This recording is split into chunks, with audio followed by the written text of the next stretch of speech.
Zen Ascendancy, the ultimate guide to Zen living. Written and published by NSE Boost. A Zen lifestyle is an attempt to lead a simpler life. To do so effectively, you will need to take on a set of habits that minimize, simplify, and sort out the chaos of your everyday life. By incorporating Zen habits into your everyday routine, you can learn to focus on what's meaningful in life and give all your attention to that. At the same time, you will also hone in your skills to remove the unwanted and unimportant stuff from life. The goal is to lead a simpler yet more purposeful and productive life. This book will help you get started with Zen fundamentals and how to implement these habits into your life. Chapter 1. The meaning of Zen. You may not have practiced it, but you most probably have heard of Zen. It is a common word doing the rounds in different circles, primarily where people are looking for a way to simplify their lives. In fact, Zen has often been associated with aspects like tranquility, mindfulness, concentration, and anything else that can help restore some order in today's fast-paced and chaotic lives. In essence, Zen tries to understand the meaning of life without being distracted by logical or rational thought. The practice does demand an intense discipline, which, when followed properly, will let you get better at dodging distractions. But this is easier said than done. If you come from the western part of the hemisphere, where intellectual thinking and multitasking dominate, it can be challenging to adapt to Zen. Historically, Zen has been practiced for centuries in Oriental monasteries by monks and goes by various names. For instance, the Chinese refer to it as Chan, the Vietnamese as Thien, and the Koreans as Sion. But it is the Japanese rendering of this aspect of Buddhism that is known as Zen. Zen Buddhism was brought to China by the Indian monk Bodhidharma sometime in the 6th century. Then, it became known as Chan, and then spread to Korea and Japan. Under the 6th Chinese patriarch, Huineng, Zen shed many of its inherent Indian trappings, becoming more Chinese. It also became more of the Zen that we now think of. But it was not until the middle of the 20th century that Zen Buddhism became popular in the West. Zen, as we know it today, is a way of living where people find happiness and peace within themselves. They learn to be more aware of their surroundings and the present, rather than be distracted by an influx of information overkill. Zen teaches these individuals to lead a more disciplined and simple life instead of a contrived and artificial one. So if you are looking for a way to incorporate more Zen into your life, then read on. Here is a quick rundown of what to include and what to exclude from your life as you start your Zen journey. At its very basic, Zen teaches you to be fully aware and live in each moment. This means you should work with a single pointed awareness. For instance, if you're cleaning, then you're fully present for the act of cleaning alone. If you're spending time with family, they are your only focus and nothing else. Or if you're relaxing at home, then you're not thinking about the day's events or worrying about tomorrow. Keeping things simple and focused also lets you understand that less is more. So while you may be doing less, you're actually giving it your everything and coming out with a gratified experience. Keeping things minimal will also help you figure out what's important and unimportant in life. In a way, it's decluttering your everyday affairs. But decluttering here doesn't only refer to your physical life, as in dealing with everyday activities and chores, but also decluttering your thoughts. Oftentimes, you get caught up in conflicting or confusing thoughts, which can really affect your state of mind. As such, you become distracted, absent-minded, and even distraught. This, in turn, shows up in your behavior, possibly making you fearful, troubled, and preoccupied. You need to rid yourself of all this to lead a Zen life. Then there is your attachment to your goals and dreams. Now, this is not a bad thing as long as you work towards it positively. But if you reach a point where you convince yourself that you can't be happy without it, then you're in trouble. This kind of attachment is not healthy at all. Unfortunately, many people fall victim to this mentality. To enter the Zen zone in your life, you need to answer a few questions first. Ask yourself why you're pursuing your goal. Is it because you believe you'll find happiness? Or is it something that will let you help others? Perhaps you consider it worth spending your time on. Now look on the flip side and see what this pursuit is costing you in terms of your own well-being or the well-being of others. If you find telling yourself that you'll be happy when you achieve your goal, that itself is stopping you from enjoying the moment. Anything that stops you from living in the moment also holds you back from realizing happiness and peace in that very same moment. So to truly experience a Zen life, you need to work both on your body and your mind. On a physical level, practices like breathing, smiling more, and meditation can all help calm down the chaos in life. But the same can also have a surprisingly calm effect on your mind. If the chaos in your physical life is leveled, then your state of mind will also relax. Just as it's important to know what steps to follow when adopting a Zen lifestyle, it's equally important to know what not to do as well. You need to find peace with yourself first before you can proceed onto anything else. And to do that, you need to be happy with who you are. In other words, you can say that you need to get to like yourself better first. How do you do that? Here's how. For starters, you need to stop comparing yourself or your situation to others. When you compare, you sabotage your happiness and start to feel lacking. Negative thoughts like what you have or don't have start to creep up, and you make yourself suffer for no reason. You need to stop that right away. That said, you also need to stop judging. Judging never feels good because judgment is a heavy burden. Another thing you may want to work on is worry. If you want to adopt Zen habits for a healthier, more peaceful lifestyle, you should cut down on worrying about everything. Oftentimes, worry stems from fear or an urge to feel in control. If you sense that you're starting to lose control, you begin to worry. This is exactly what doesn't work in a Zen lifestyle. Worrying only creates a negative energy within yourself and around you. And with a troubled head on your shoulders, you won't be able to focus on the moment. The do's and don'ts of Zen are a mixed bag. Some are straightforward and quick, while others are more of a work in progress. But in the long run, if you follow these steps consistently, they will come together and change your life in a big way. Chapter 2. Don't forget to breathe. You can call this a physical and mental aspect of Zen habits. While the practice itself may be physical in nature, it does have truly amazing mental benefits. Physical, because it involves the innate actions of inhalation and exhalation. And mental, because your mind and your breathing rate are always linked. Just think about it. A rapid, out-of-control breath results in a rapid, out-of-control mind, or vice versa. In times of emotional stress, your nervous system gets the better of you. This leads to an increase in heart rate and tense muscles. Your breathing becomes rapid, and this impacts your body overall.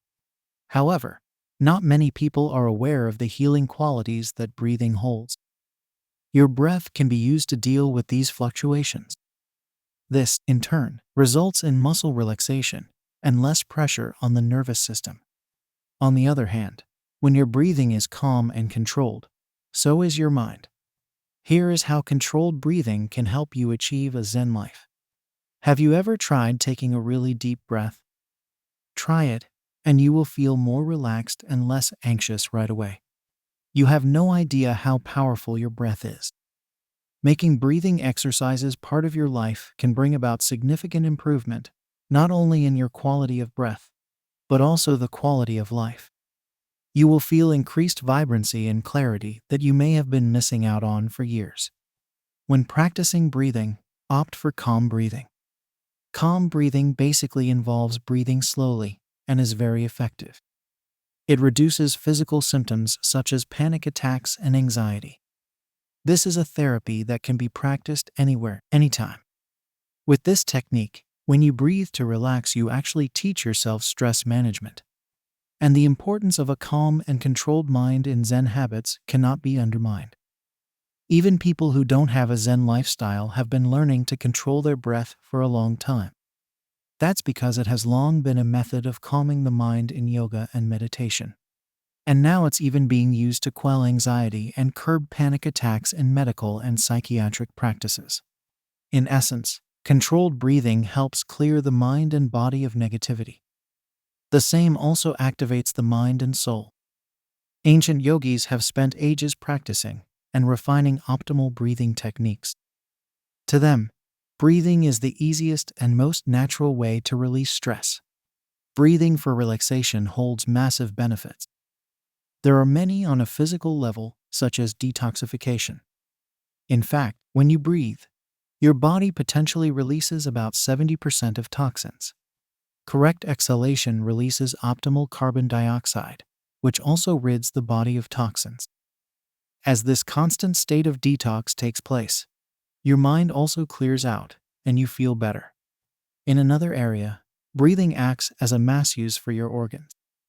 The stomach, liver, pancreas all receive massage therapy when you breathe. The continuous movements of the diaphragm and abdomen during breathing allows circulation to improve, and studies state that breathing helps strengthen muscles. Proper oxygen supply also helps reduce the burden on the heart. When you breathe properly, you make your lungs efficient. The lungs start receiving more oxygen, which benefits the heart. This reduces pressure on the heart to deliver oxygen to the tissues.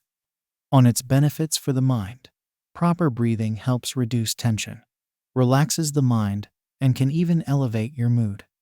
You know that when you're in a state of anger, your body tightens and tenses, and your breathing becomes shallow. As this happens, the supply of oxygen to the body diminishes. But learning to breathe correctly allows the oxygen to properly reach all parts of the body. Likewise, breathing properly has even been connected to reducing the formation of clots. When you breathe purposefully, you allow tightened spots to soften. When this happens, you are able to bring clarity as the body is relaxed. You are also aware that when the mind is at ease, you feel less emotional. With a content state of mind, there is a sense of strength that the body surpasses. In this way, breathing helps reduce emotional stress and the uneasy feelings that come with it.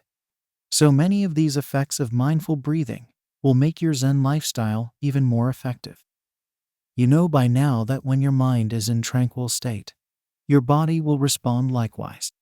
So here are a few techniques to relax your mind and body. The principle behind this technique is to fill up your entire abdomen and chest with air. Fresh air should enter your body like a new life force and renew it. This internal process also stretches your spine, tones internal organs, and improves circulation throughout the body. To do this, exhale completely so that everything hollows out. Following a short pause, inhale deeply. As you inhale, feel your belly expand outward. Next, move your focus to your lower back and sides, filling them with air. Once you've filled these with air, shift your focus to your rib cage, filling the midsection of your abdomen. Allow your ribs to puff out. Finally, fill your upper chest area all the way to your collarbones. This should also lift your heart as you come into a tall posture. This entire inhale may be done in a few quick seconds, or stretched to an extended period of 15 or so seconds. For the exhale, keep your chest lifted and your posture tall. Starting with the belly first, exhale and empty the belly. Then move toward your spine and empty the midsection. Round off the exhale with emptying the chest.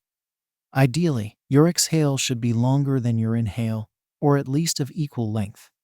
Inspired by yoga and other meditation techniques, this method can help improve alertness, clarify your mind, and make you energetic. If you feel lazy, hazy, or as if you're moving in slow motion, try this breathing technique. Sitting up tall, relax your shoulders, and take a few deep breaths in and out from your nose. Begin the bellows breath by exhaling through your nose. Follow by inhaling through the nose once again. This practice should ensure that your breath comes from your diaphragm. As you breathe in and out, make sure to keep your head, neck, shoulders, and chest absolutely still. Complete one cycle of 10 breaths, followed by a 15-30 second break. Start the next round with 20 breaths. Break, and then do a final round of 30 bellows breaths. This practice is best done first thing in the morning, when you need to start your day off right. You can also do this during your midday slump or right before a workout session. This is a simple technique used in Zen practices to calm an active mind. Start with abdominal inhales and exhales.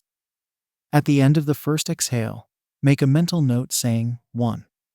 Inhale, exhale, and mentally count 2.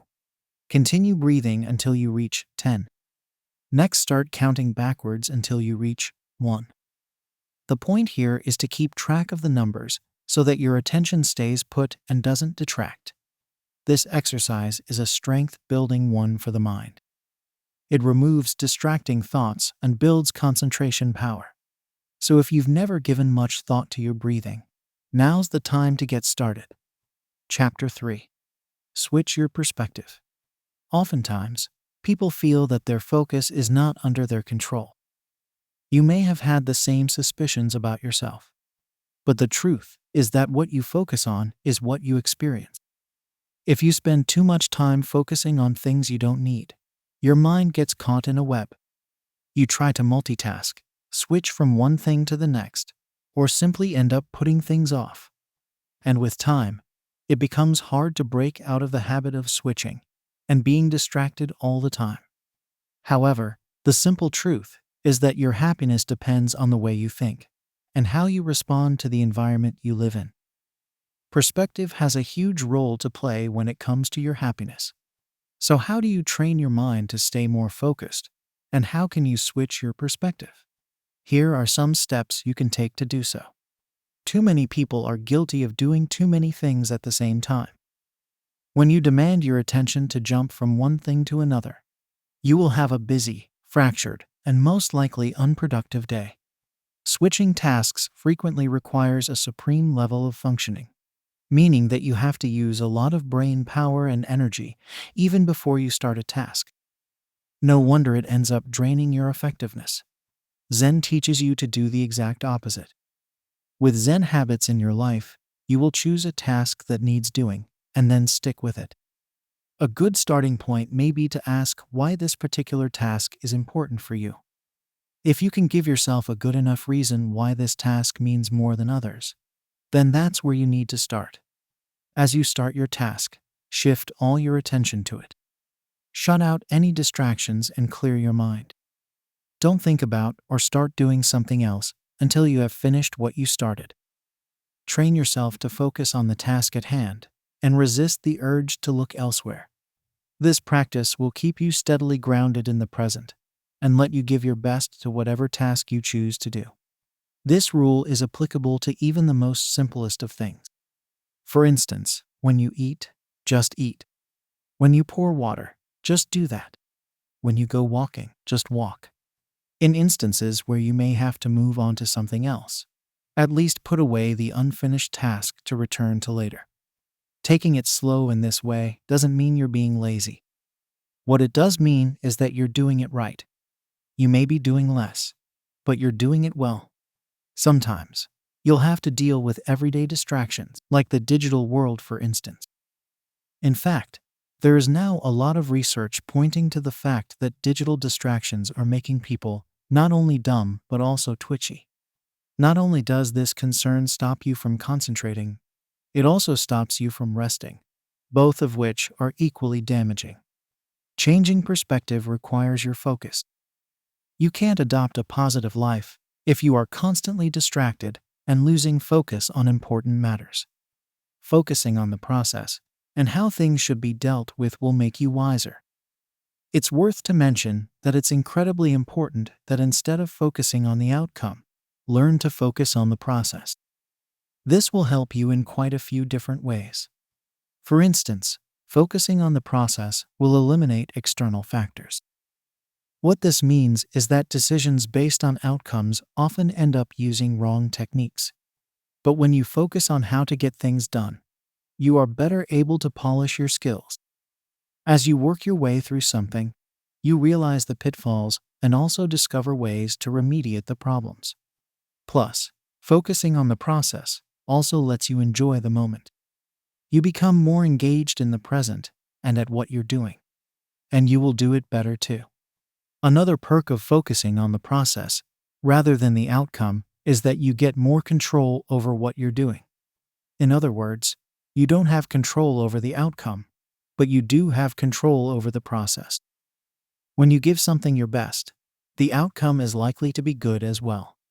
If anything, focusing on the process will make you more confident in learning new skills. These skills will make you better at decision making. You will have fewer worries about the future, and your focus will be on the present. To better focus on the process, engage in only one thing at a time. Do the work slowly and deliberately. This doesn't mean lazily, only that you need to take your time and move purposefully. When doing so, make your actions deliberate instead of random.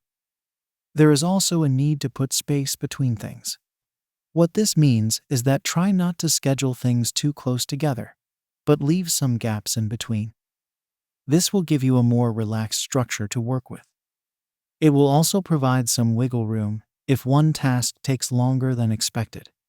The whole point of Zen is to enjoy what you're doing, so try not to rush through your life. Rationalization is defined as something where you apparently come up with rational explanations for certain behaviors. The point is to make that behavior seem optimal, even when it's not. However, the same definition could also lead you to conclude that rationalization, essentially, is the act of making excuses. Either way, rationalizing doesn't always help, which is why you need to avoid it. When you want to incorporate Zen habits into your life, you need to stop making excuses. As you've seen earlier, Zen does require a certain degree of discipline.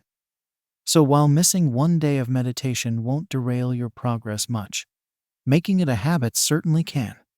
The biggest problem with skip days like these is that they eventually lead to quitting or giving up. The one-time exception then becomes the rule. Getting off track can make it very difficult to get back on track. That's why Zen encourages establishing a daily routine, as we will see in an upcoming chapter. For now, let's talk a bit more about rationalization. You use rationalization when you try to justify less than optimal behavior or feelings. So what you're doing is finding a way to distort facts, to make things appear better than they actually are. Here's something to think about. You say you're going to follow a diet plan, but that only lasts the first 3 days. Or you have every intention of going to the gym, since you got a membership, but only do it once. So what happens here? A few possibilities could be that you aren't serious about it. You forget why it's important, or it becomes too difficult. You may also give up in disappointment, or you start to rationalize. When something becomes difficult, your mind rationalizes, telling you it's okay if you skip something once, or it's okay to have just one more since you worked so hard for it. While this may all sound reasonable, it starts to sabotage your plans. And once you start believing these rationalizations, sticking to anything becomes next to impossible. Chapter 4. Simplify your life. The world you live in today exposes you to many complications. At times you end up complicating life because of overthinking. Otherwise, you end up overspending, overworking, or even overcommitting. All in all, it's an effort to get too many things done in a short amount of time. Overdoing anything also complicates things, while Zen tries to teach you how to keep life simple. If you want to have a happy life, you have to learn the art of simplification. Going back to its original philosophy, this simply means keeping only the important things part of your life and removing the rest. If you think about your material possessions, getting rid of unwanted or unused stuff will certainly clear your space.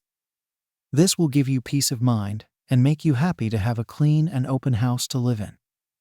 Try not to fill it in with more unnecessary stuff, for that just kills the idea of simplification. But when you take the same idea to another level, simplifying life can also help you get through dark times. When you clear your mind of negativity and unruly thoughts that don't matter, you also provide space to your mind. This space will help you absorb things that are actually important. Clear out your mind by taking in only what keeps it fresh. Say, if you're a book collector, and keep on stocking books endlessly, there will come a time when you'll run out of space. You'll either have to stop buying new books or chuck out some old ones. Similarly, if you keep on adding unnecessary stress and things to your life, there will also come a time when you'll collapse. On the other hand, if you choose to select only what is important, you'll feel weightless and happier. How you want your life to be happy depends completely on your own choices. Here's another example to consider. Suppose you keep holding on to a grudge and dislike for someone. In the end, you'll only be wasting your time and energy dwelling over possible scenarios that might never take place. The only way you can overcome all this is to simplify your life by letting go of things that don't matter. Once again, let's start off with a reminder of what's most important to you. Make this your unequivocal priority and stick to it. Ideally, the structure of your daily life should be a reflection of your priorities. If you say that family is your priority, then make a commitment to spend a designated time with your spouse and kids. If you say health is a priority, then you should be doing everything you can for a healthier you. Are you truly staying away from bad tempting foods and getting your daily dose of exercise? Or are your other commitments getting in the way? When you prioritize, you need to be honest with yourself. What do you truly desire, and what is standing your way? If you can honestly answer these two questions, you can start simplifying your life fairly easily. As you prioritize, you'll also be filtering out a lot of excess baggage. In other words, you'll be simplifying your life. It can become a process where you rearrange your life so that it closely reflects your priorities. If you long to spend more quality time with your kids and other significant half, then streamline your emails, put away your phone, or even cut back on your work hours. If you really want to paint, then clear out your room and make a studio space for yourself. Once you have prioritized your concerns, move on to the next step. When you think declutter, you're thinking about physical as well as mental space. This is a process of purging where you get rid of everything that is meaningless in life or no longer offers a utility. You can start small by allotting 15-20 minutes of your day decluttering a chosen corner of your house. It could be a shelf or a cabinet. Stop after 15 minutes and come back to it the next day. Or you could assign one entire morning to clean out your pantry or wardrobe and get it over with. You can go with whichever method works for you best. As you purge, assign 3 boxes labeled trash, keep, and maybe. The first 2 should be simple enough. If you follow this advice, anything that you haven't used it the last year can go. You probably won't use it in the next year too. Keep it if you use it all the time, and it still has some years left in it. The maybe stash can be a bit tricky, but don't let it overwhelm you. This should be for things about which you're on the fence. Keep the box out of sight, and if you don't use it in the next 6 months, toss it out as well. The trick for success in decluttering is to be merciless. The less stuff you have, the fewer distractions there will be, and the simpler your life. You'll see that one of the things that give you true peace of mind is a clean, simple house. When you talk about decluttering your mind, you'll notice that overthinking exposes your mind to blockage. Because of overload at times, you are unable to think properly. You need to deal with this quickly, as it won't allow you to be happy for long. A blocked mind becomes unaware of anything happening around it. The stream of clutter you've accumulated will turn your mental space into a chaotic mess. And soon enough, just like your closets and your cabinets, your mind needs tidying up as well. If you're not sure about what kind of mental clutter is holding you back, just think about these things. Worrying about the future. Ruminating about the past. Thinking of everyday routines. Complaints and grudges. Regrets. Commitments. If these thoughts are constantly on your mind, you need to clean out some headspace. For starters, not everything needs attention.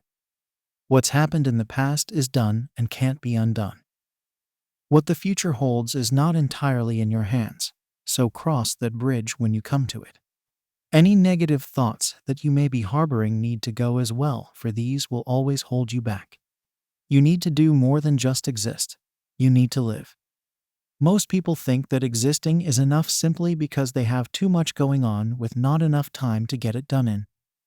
It keeps them so busy that they can't really bother with things like simplification. The problem with this scenario is that they miss out on the essence of life. To simplify means to indulge in a little bit of management. Manage your time and your life wisely so you develop a skill set of lifelong habits, organization, and punctuality. As you simplify things when starting or stopping a habit, it can make execution a lot easier. For example, if you want to join a gym, choose one that is close to home. This will make it more convenient for you to go there every day easily. If you choose one that's far away, not only will you spend a lot of time getting there, you may stop sooner than planned because of the distance. Likewise, keeping things simple can also teach you to become more organized. When you practice simplification, you learn how to manage things more efficiently. This reduces the element of wastage, and you not only learn how to save on costs, but also how to improve your overall living standards. And finally, when you complicate things, you also waste a lot of time. You overthink things that don't require attention and complicate them further. Simplifying such matters teaches you punctuality and the importance of time. By keeping things simple, you learn how to get them done well and on time. Chapter 5. Be mindful of the present. Mindfulness is an ability that helps you recognize the happiness already present in your life. You don't have to wait years to find happiness. It is already there. You just have to see it. Being mindful makes you realize that you are alive and breathing. It is when you are at peace with the present moment as it arrives. It may not be what you expected or wanted, but you are content with it. This is perhaps one of the most important habits you'll need to infuse in your life if you want to make it more Zen. Because it lets you be content with who you are and what you have, it can easily be the happiest, most confident, and safest place to be. Plus, being mindful provides you hope that you can do so much more with life. By far, it is the one solution that'll allow you to enjoy life to the fullest. The simple trick lies in not forgetting why something is important and doing it consciously. Most people have their minds stuck elsewhere. They simply move through the day without actually living it. This state is called forgetfulness. People stuck in this state can't develop focus or stay in the present. They are either busy thinking about the past or stuck in the future. Mindfulness is the exact opposite of forgetfulness. Mindfulness means being there and living in the moment. A mindful state is one where you are mentally active. Your mind and the body are both in one place, and this allows you to recognize happiness around you and feel it. Being mindful doesn't require you to have special powers to stay awake. All that you have to do is find joy in the little things. Here's how you can learn to be a bit more mindful. Rushing into things isn't always the perfect solution. Planning the future and sorting out activities is a good thing, but at times you have to slow down. Things won't always go as planned. There will be room for improvements. Just like so many others, you may also be obsessed with speed. You want to be quicker, more efficient, and more productive. To sum up, you just want to be faster. Getting out of the habit of rushing and cramming things together can be particularly difficult if you want to step in the Zen zone. This is because society rewards speed by career promotions, praise from peers, and your belief that you're doing really well. Yet, despite all the rushing around, you don't really seem to be accomplishing anything extra. If anything, you get yourself more entangled into additional tasks, paying less and less attention to each. And to top it all, rushing around doesn't help you perform any better. Instead, it will increase your stress levels and make you more disagreeable. So take a moment and slow down. You'll notice that you enjoy life more. Things will seem more interesting, and you'll have less to worry about. Not everyone has the ability to enjoy moments, especially when you don't get what you expect. Say, you get stuck in a traffic jam, the price of gas skyrockets, or you get an angry look from someone. All these experiences are disconcerting, and some unnerving at best. So what do? Most likely you compare the present moment with what you expect to happen. A traffic jam will get you late to work. The price of gas will upset your budget, and you could spend the rest of your day wondering what you did wrong to deserve that angry look. Sometimes you have to give yourself room to breathe. Why complicate your life by focusing on things that don't really matter or are beyond your control? Instead, you can ease your life by enjoying what goes well. There are so many things in life that can provide happiness. All that is required on your behalf is the effort. Many of us also miss out on life's precious moments simply because of stress. Life is unpredictable, which is why it is important to live while you can. For instance, you can find joy in the little things by learning to go with the flow. At times, life exposes you to surprises that can be good or bad. To deal with these surprises, you have to go with the flow. Going with the flow will let you engage in the reality of life. It's a Zen approach that lets you face what comes your way, and you make a choice based on that. At the same time, it also means realizing that good and bad things happen in life, and when they're beyond your control, you accept them as they come. This way, you enable yourself to make the most of the moment despite any setbacks. Another way of looking at this is that it lets you get past your failures. Accepting that you had a failure means that you face the reality of the situation. And based on that reality, you make choices to move forward. If you never accept that reality, you'll get stuck at that point in time. You'll likely move forward without changing course, and then the past will catch up with you once again. You'll get caught up in the spiral of past regrets and be in no position to enjoy the present. Expectations can lead to disappointment if things don't go the way you want them to. In this way, expectations can be extremely damaging to your happiness and put your happiness on hold. Not to say that you shouldn't have expectations. It's just that you should have fewer expectations if you want to be happy. That said, having realistic expectations lets you accept the flaws in people. But having unrealistic expectations will most often lead to disappointment. You may have expectations from others as well as yourself. For instance, you may expect that when you work out and eat right, you'll get that perfect body. Or when you put in the extra hours, you'll get that promotion. But when things don't pan out as you expected, you become frustrated, disappointed, and angry with yourself and others. Having fewer expectations lets you accept reality as it is.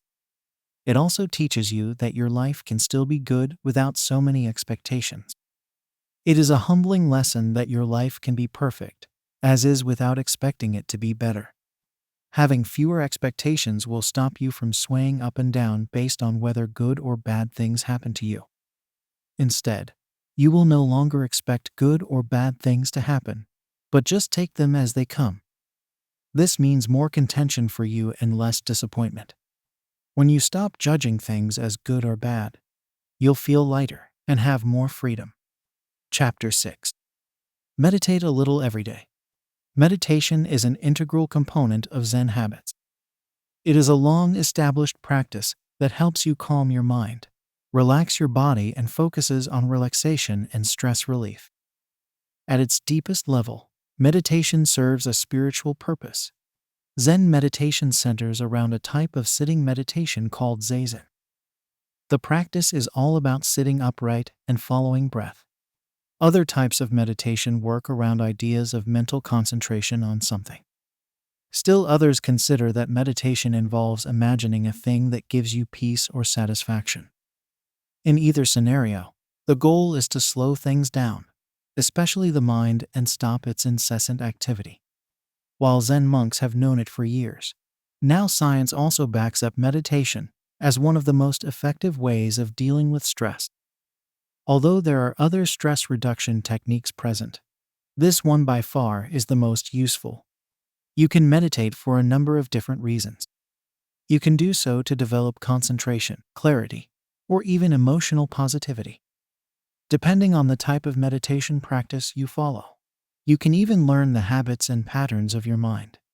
Most meditative states have a few basic commons. For instance, to enter a state of meditation, you will need to get into a relaxing position. Choose a position that makes you feel comfortable, but not too comfortable for you need to practice your focus. You can meditate sitting, standing, kneeling, or even lying down. Certain forms of meditation will also let you sit in a chair and meditate. Choose a posture that comes naturally to you. The key is to keep your back straight. Entering a meditative state takes a few minutes. As you do this, keep your eyes closed and monitor your breathing. Breathing in and out cuts out distractions and lowers the heart rate. Although there are many types of meditation, the focus here is on the main three types, which are yoga, qigong, and guided visualization. Let's have a look at each of these in detail. Yoga is a popular meditation technique that is practiced widely and is also considered a popular form of gentle exercises. Besides helping gain flexibility, strength, balance, and even losing weight, yoga provides peace to the mind. Most yoga poses require intent concentration, which itself has a calming effect on the mind. This focus also helps reduce stress as your mind concentrates on your pose and not anything else. As you maintain your pose, you also learn to control your breath, which has a calming effect on the mind and body. Although yoga isn't the complete cure for every ailment, it can benefit the human body in many ways. Yoga is the more cost-effective therapy for a better and happier life. Some of the physical benefits of yoga include improved stamina, improved flexibility, improved balance, increased strength. The mental benefits that yoga provides includes improved sleep, reduced stress, body awareness, improved state of mind. On a spiritual level, yoga aims to help you achieve a complete state of being. Advanced yogis can develop inner strength that gives them complete control over their emotions and desires. On the inside, it enables them to resist temptations and worldly pleasures. If you reach an advanced level, you may also be able to learn to increase your self-esteem by practicing yoga. Removed from the worries of the world, yogis can experience the truth better and start to value themselves more. The second type of meditation technique is qigong. This method helps improve posture and allows you to relax with ease. It is one of the oldest forms of meditation practiced by the Chinese. Qigong consists of internal and external movements. This technique primarily involves the use of breath to circulate energy around the body. There are a few different types categorized as moving, still, and sitting meditation. Moving meditation with qigong involves the fluctuation of energy through postures, movements, breathing patterns, and transitions. Postures that are held for long periods of time fall under still meditation, while sitting meditation focuses more on the breath, body, and mind. The movement that is done in qigong promotes natural energy. One branch of qigong known as medical qigong is part of traditional Chinese medicine. It's used to promote self-healing, disease prevention, and addresses illnesses. The second, known as martial qigong, emphasizes physical skill. This type lets practitioners demonstrate physical feats like breaking bricks and bending steel wires. The third type, known as spiritual qigong, uses meditation practices and prayers to pursue enlightenment. When you use it for meditative purposes, qigong can help your body establish a relationship with the soul and mind. The method allows you to develop deeper spiritual development, body confidence, and attention span. Yoga and qigong are similar in quite a few ways, as both contribute towards improved mental health. Guided visualization is a type of relaxation technique that involves creating an image of a peaceful setting in the mind.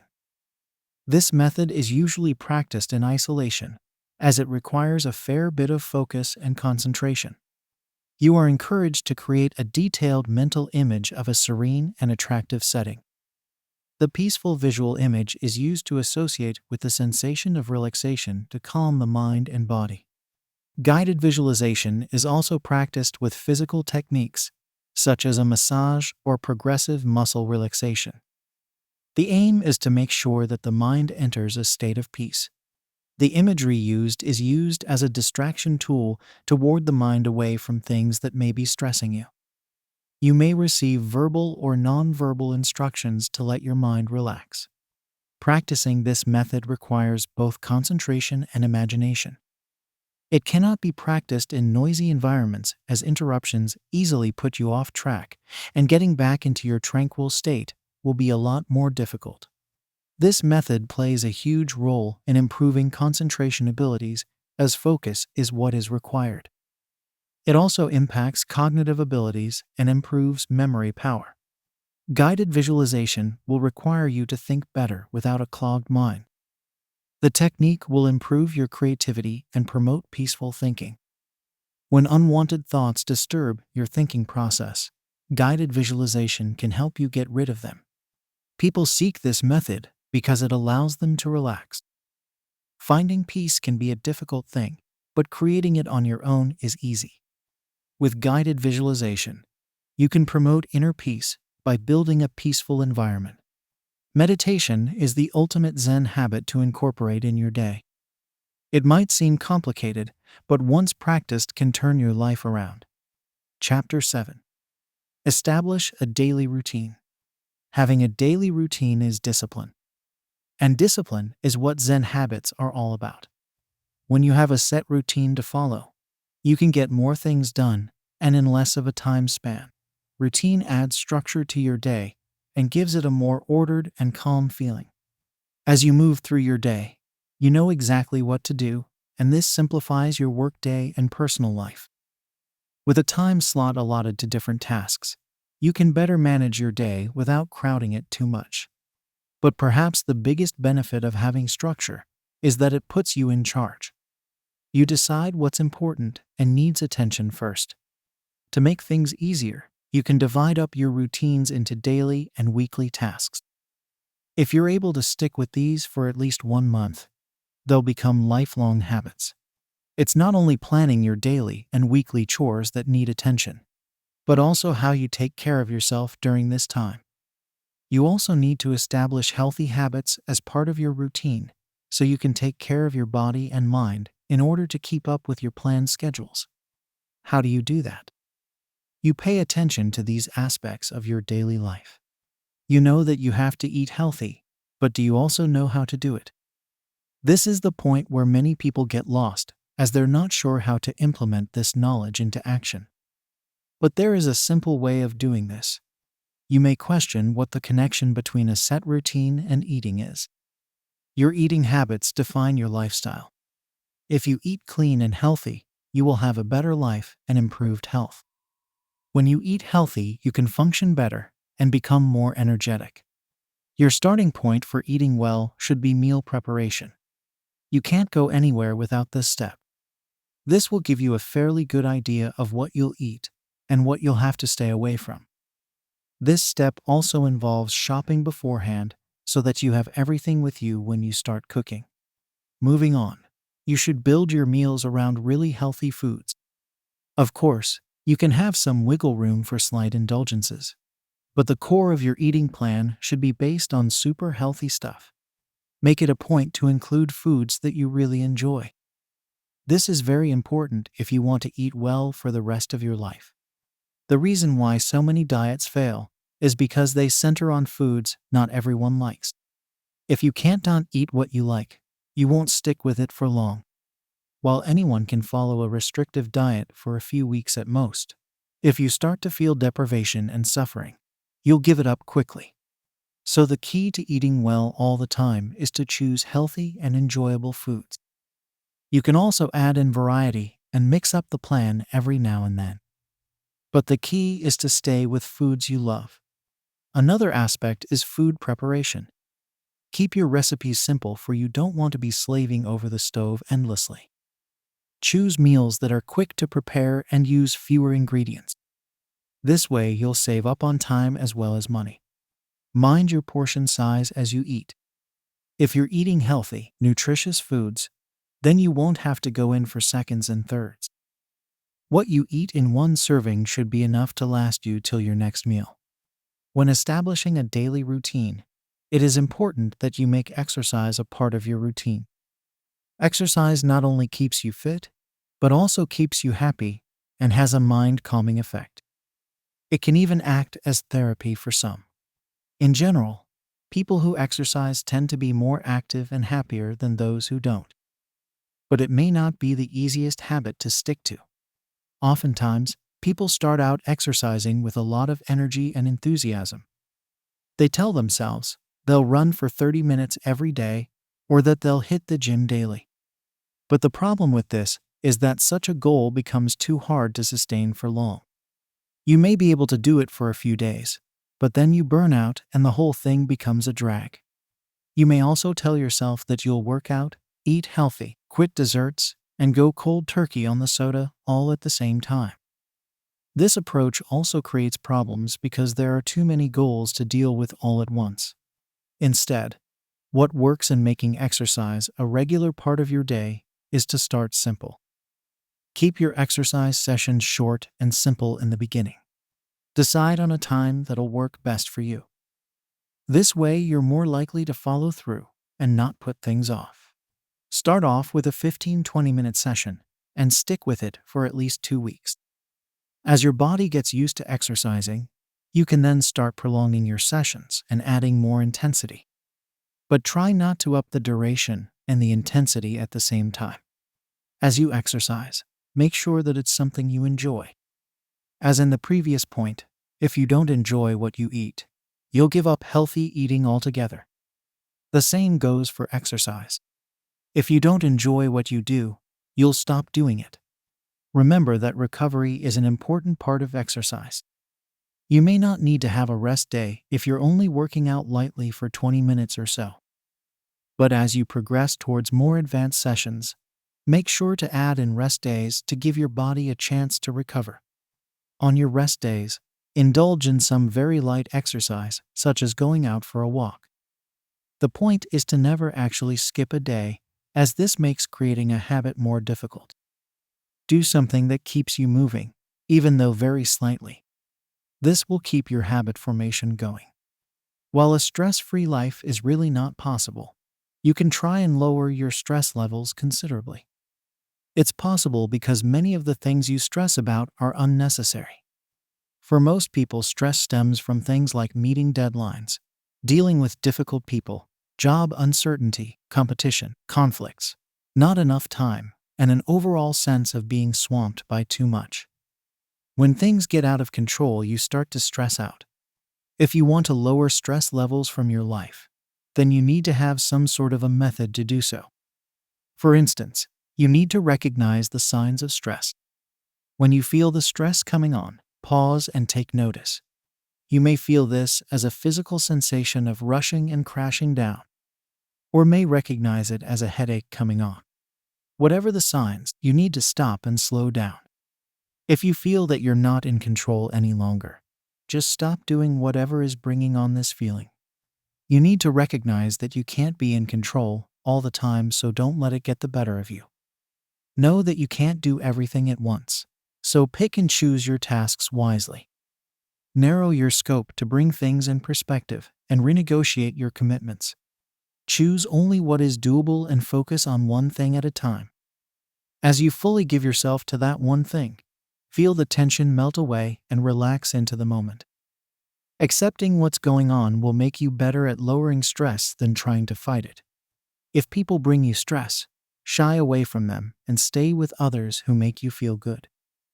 If things get in the way, seclude yourself and meditate, stretch, massage, or get some fresh air until you are ready to face the challenges again.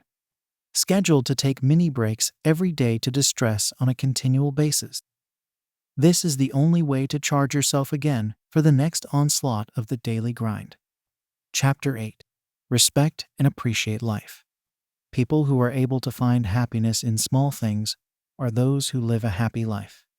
For others, it's easy to forget what they have since they're so busy looking for what they don't have. It's funny how the mind works, thinking that what you could have will be more valuable than what you do have. But just how do you measure this happiness? There are people who have a lot of money but aren't happy, and then there are those who have no money but are happy. This difference exists because of their state of mind. Those who appreciate life find happiness no matter what. While happiness itself can mean a lot of different things for different people, those who are the happiest may not necessarily have the best of everything, but they do make the best of everything. If your happiness is associated only with achieving certain goals, such as a nice car or a good job, then rest assured that the search for happiness will be a lifelong pursuit. This is because once you get these goals, you look forward to meeting more goals which will make you happier, and so on. In other words, your happiness is always placed somewhere in the future, but never in the present. On the contrary, happy people are always happy in the present. Their happiness is right here and now with who they are and what they're doing. They learn to appreciate life as it, and don't give a thought to how great things will be in the future. If you want to lead a happier life, try including these Zen habits to appreciate life better. This may sound difficult to do, but learning to let go can release you from a lot of worries. At times you stick on to things that don't matter. You feel that if you let go, you won't be able to survive. In essence, it's an attempt to hold on to meaningless issues for more meaningful ones. When letting go, you need to realize that walking away from certain situations is a step forward. In fact, there are times when certain things in your life aren't meant to stay. Perhaps the most difficult part about letting go is moving out of your comfort zone and into new territory. But remember that change happens for a reason, and you should be ready to embrace it. Consider the example of a couple who splits. Either way, both parties involved will be impacted. But until and unless they let go, can't they reduce the impact? Holding on to pain or unpleasant memories doesn't fix anything. If anything, it holds you back. It could be a tragedy or an untimely death, leaving you pining for what could have been. You yearn for what should have been or what you feel you were entitled to. It could also be a dream, a desire, a hope, or a wish. Something that you may have wanted for years, but never actualized. It becomes very important to let go, because all this is dead weight. And the longer you hold on to it, the longer it takes for you to move forward. The same also stops you from investing in your present and being happy at the moment. Even when you look at all the stuff you possess, ask yourself, do you really need to have so many things? That shirt you stopped wearing ages ago still hangs in your closet. Those shoes that were your best friend in your college days still have a spot on the shoe rack. And all those books which you'll never open again are taking up half the bookshelf. You talk about letting go, but keep holding on to excess baggage. Learn to let go of things and let more life in. There is no denying the fact that everyone feels happier when they are in nature. Mother Nature never disappoints and always provides inner peace. Being in nature helps reduce stress levels, and if you notice, time also slows down when you're in nature. The sense of urgency and rush that you experience in your daily life seems to come to a standstill when you turn to nature. Instead, it's replaced by a healthier pace of life. Things in nature happen according to their natural rhythm, instead of being dictated by clock time. When you spend more time in nature, you stop to enjoy the scenery and learn to appreciate more. You learn to breathe slowly and relax and get relief from the daily grind. It is possibly one of the best ways to add more Zen into your life. When you cut yourself off from nature, you get assimilated by the drive to be as comfortable as possible, to make your life as pleasurable as possible, and to resist as much hardship as you can. But the truth is that you can never be pleased or comfortable all the time, and you certainly can't always be in control. Staying in touch with nature brings you back to reality. So many things in nature are beyond your control, such as the rising and setting sun. You can't control when it rains or when the temperature gets too high. You learn to accept these elements as they are, which is a lesson in humility. It makes you realize how little control you really have. You accept this reality and learn to be happy in your given situation. To conclude, the quest for happiness doesn't have to be an impossible task. It's right there for you to behold, if you choose to do so. Contrary to popular opinion, which looks for happiness in nicer things, you can find happiness in the simplest of things. Have a productive day. Go out for a walk in nature, or listen to a beautiful song. Notice how all these unspectacular things can make you happy. All you need to do is connect with happiness, and it'll be right there for you.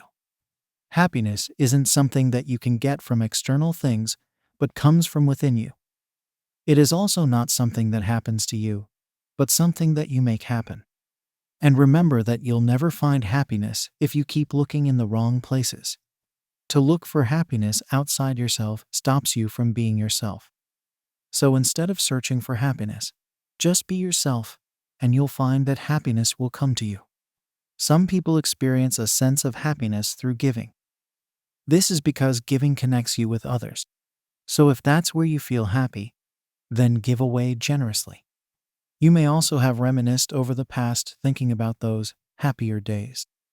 But if you think hard enough and try to remember why were you happy at the time that you now consider to be a happier time, you'll probably realize that you never took note of your happiness as you experienced it. This is because in your mind happiness is something that lives in the memory, rather than something you consciously experience. To associate happiness with either the past or the future leaves no room for it in the present. This is what you have to change. Focus on gratitude and count your blessings so you can learn to be happy in the moment. Chances are you already have happiness in your midst, but just don't realize it. A Zen lifestyle means you have to filter, weed, eliminate, and edit a lot of habits, possessions, mindsets, and perspectives from your life. All this is to simplify and minimize your life to make it a more purposeful existence. It is a fight against speed and time, where you get yourself out from the constant swirl of unending worries and thoughts. You slow down the pace of your daily life, remove all that isn't necessary, and enjoy life as it comes your way. Try these Zen habits and see how much better you'll feel and at peace with yourself.